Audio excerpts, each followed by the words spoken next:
Okay, yeah, bye week. Kind of approached it early in the week to take a deep look at ourselves. And so Monday and Tuesday, a lot of self-scouting, trying to learn from our first 4 games, what we put out on tape, what we're doing well, what we got to do better. Just kind of an evaluation of our schemes, personnel, those kind of things. And you're always looking to grow and just learn lessons from that. So we took those couple of days and then emphasized that in practice on Wednesday. Flipped gears on Thursday practice with the emphasis on Nebraska. And then we did that on Sunday as well. So gave Friday and Saturday to the guys. We did a heavy amount of recruiting. Thursday evening, Friday, all day and evening watching guys. And so big goal of, coming back yesterday, just kind of improvement on what we learned, right? Emphasizing that, but just coming recovery, got some bumps and bruises, mid-season healthy, getting refreshed and refocused. After 4 games, going into a stint, I know we're 1 game at a time, but a stint of 5 games straight here. And so was pleased with the work we got done yesterday, kind of as the team. And so headed toward a big opportunity back into this league and conference play in a tough environment, going back on the road. Coach Rule's done a nice job there. These guys is a good football team. They can score points. Quarterback's one of the better ones we're going to play. You can see their stats and points scored and passing yards and those things. I think defensively they hold their own. Done some really good things, especially on the back end. The pass defense, you look at it, stands out on tape. So we got a real challenge coming Saturday. A couple updates I hadn't talked to you for a minute, just on the injury side. Wayne Matthews was able to fly back with us that night of the game, and again, credit to our medical team, medical staff, thorough, going through protocols on the expertise side of that. Actually was able to move around late in the week. It was nice to have the bye for him to adjust, and so he's been able to lightly practice. We'll see how it goes through the week, but he's got a chance to play this Saturday. Same with Nakai and Quindarius. I think they have a chance this weekend. Quindarius, both of them, and Nakai were limited yesterday, but we'll see by the end of the week. Stanton Remo is going to be a little bit longer. He's closer to a month on that, so he will not be going this week. And it's that time of year. You get into the middle of the season, and like I say, bumps and bruises. Next guy up, all of that. But I thought from those 4 guys, just giving you an update with that. Yeah, fire away questions. Wanted to kind of start with the Stanton thing. Obviously, we know about some of the other injuries and some of the depth issues there, but left tackle is such an important spot for you guys. Yep. I'm wondering what you saw back with Rustin and the snaps that he played there and how you progressed. Obviously, Ashton has some experience there. Connor's got some experience there as well. That's been the conversation, kind of what our best answer is going to be over there. Rustin got thrown in there I think it was into the first quarter, and he did some good things throughout the night. And that's a good, especially on the edge. The USC presented some problems on the edge, and I thought Rustin held his own and battled through that night. And now that you had the bye to take a look at a couple of different options, because we do got it with Connor's got some experience over there, obviously Lepo, and then Rustin himself. And so can't say today how exactly we'll play that out. I'm probably not going to tell Coach Rule right here on a Monday, but we've got some options. When you talk about the self-scout that you guys did, I'm curious defensively what that revealed. What did you notice about your group? Because I know that seems to be the part that's holding you guys back a little bit this season. Well, it was glaring, game 4 versus game 1 through 3 in regards to run defense. And so we got to be able to make people, one-handed, to be honest with you. You can't have that kind of balance, and that was out of the ordinary. So we took a deep look at that. It never is, but it's not just one thing. We got out of our gap, missed a line. We got too much movement. Sometimes in our blitzes, schemes, creating too much air there. We've got to play some tighter coverage to force people out of the run game and make it challenging there. So it was good in regards to looking at 4 games, and there's always opportunities to improve, and we needed to do it. And then in the event that Wayne can't play on Saturdays, is Brady healthy enough to play, or is that going to be Marcellus? Brady's not. No, Brady will not be going the rest of this year due to injury. Jonathan, 3-1, same record as last year, but I think everyone would agree you're better in a lot of ways. Which of those improvements makes you the happiest, and why hasn't pass rush been one of them? Right. You're pleased with some growth. I think a balance, we talked about it offensively, but our ability to, push the ball in the pass game. I think the tackles for loss when we're playing offense is down, and so it's allowed for our efficiency to be a little bit better. Really pleased kind of with that. On the pass rush side, yeah, we're still kind of searching for, and again, we've played some teams where the ball comes out quick. You're not going to have that many opportunities, but finding a way to affect the passers, not just the sack column. Where I'm going is, though, we got to be better in affecting the passer. It goes back to some of these down and distances. More third and longs, the better chance you got to get around the guy. And so it's going to be a group effort, whether it's down and distance, secondary tighter coverage, so they got to hold the ball a little bit longer. And then, winning some one-on-ones needs to get better. Jonathan, we saw late against USC the 75-yard pass from Aiden to Joe Mari. How much more of that explosiveness do you see the potential for in your offense of the first score you had on that night as well, and just what you want to see in big playability? Yeah, those big plays, we want to show up, and we want it to be not just because we throw it 50 yards. We want to find continued plays. A guy catches the ball at 8, 10, 12 yards deep and turns it into big ones. Love the run game to continue to grow versus 6, 8, or 10 turns into a couple of them 25 and 30. It helps the offense when you can do that. I will say we were pleased. You look at the efficiency just by possession in regards to getting points per possession. It's been a lot better than maybe a year ago, and we want to continue on that trend. What was a Saturday in September different for you when there's no game?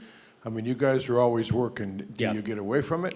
Were you a couch potato? You spend time with the family? What do you do on a Saturday when you don't have a game? I do think it was important to take a day to call it, get away from it, and just have some normalcy, not just for myself, for the staff, and everybody did their own things. I did spend some time with the fam, got around the house, did a couple of things around the house, but at the same time the TV was on, and I couldn't keep from watching some of these games. And it was good to have a perspective, to see all these games going on and things, and how competitive it is, how a lot of these games come down to 2-3 plays. I look at even watching some of these games, we call it halftime, but I'm not certain that's half the game. After the first half, there is so much football left. In the second half, multiple ones going into overtime.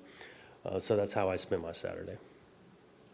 Jonathan, you mentioned about the pass game. How limited did you feel like Nick was when you went back and looked, and how did the week off maybe help him get back towards 100? Yeah, I think the limitation, one, you're talking physically, he was close to 100, not 100, but he was close. What you think about the limitation is how limited he was through the week. And so how many reps he got in situations, timing is a factor. And so to take the week where you got limited amount of reps that way, I think that was the greater limitation in regards to not knowing how many plays, if at all, he was going to get in, and then putting a plan together throughout the week where he's a 50-50. I think that held his limit, or his limitation. That was the biggest factor through the week. Jonathan, I believe, so 4 games in, I believe Aiden West and Jack Wills are the only true freshmen that have played in every game for you. I think Simmons at 3, Savory at 2. Just wondering, did you see those guys continuing to be part of the group? And is there anybody else that's close from that true freshman class that you think could filter in as you move forward? Aiden West, just like you said, Aiden and Jack, they're going. Savory, we had thorough conversations as last week. I think the intention right now is for him to continue to go and play. Simmons, we've got our eyes on. We'll see how these next few play out in regards to the rotation. We really like both those guys. So 50, don't know on Simmons quite yet for the using a redshirt year or not. Savory, I would anticipate him going. Anybody at the cusp, you think, that could eventually Oh. make their way to that thing? I'm trying to think out of that freshman class. No one's jumping up and down right now. That's not probably redshirting. Going back to the offensive line, what have you seen out of Matt Gulbin at center? I think he's the only guy that's played every snap of the season. Obviously, center, you want to have that stability, but what has he brought this group?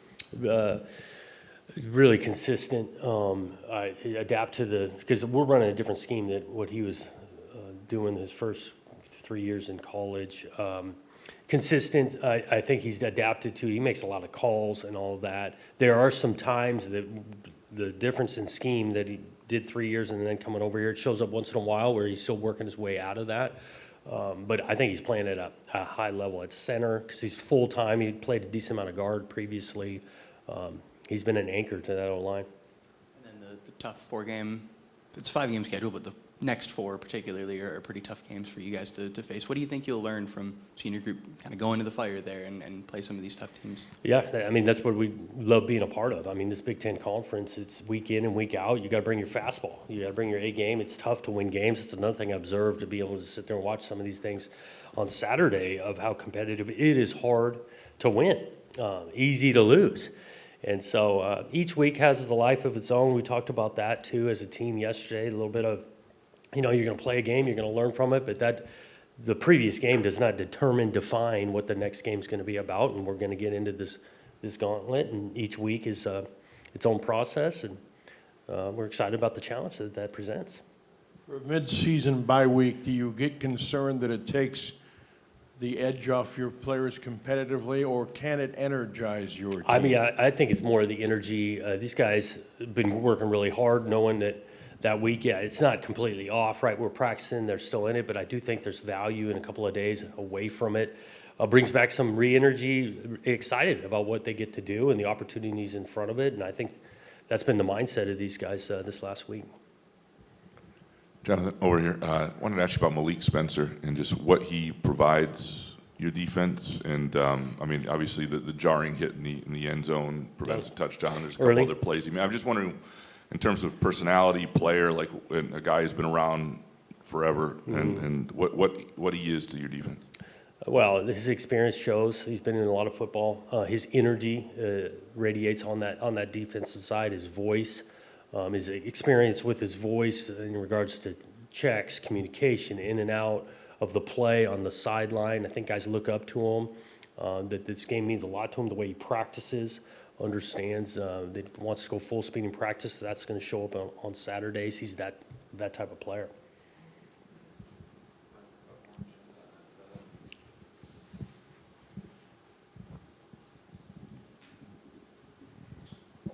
Thanks. I'd want to ask you a little bit about Aisi Amoa, linebacker. Played a little bit more the last game with Pretzlaff not being available, playing some inside linebacker, young player. How do you see his development coming around, and to see maybe that's a role that you'll need him to expand a little bit more? How's he coming along? Yeah, he's coming along well. We do ask him inside. He's gotten some more turns, especially the other night when Jordan, leaves in the first half and then Wayne goes down.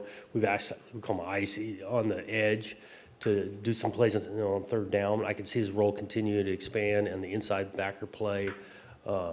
We like that he's here. He's been a contributor on special teams too. We've got him on most phases there, and which you expect out of your linebacker crew, but he's probably one of the leader ones on the special teams side, and has earned more time at inside backer.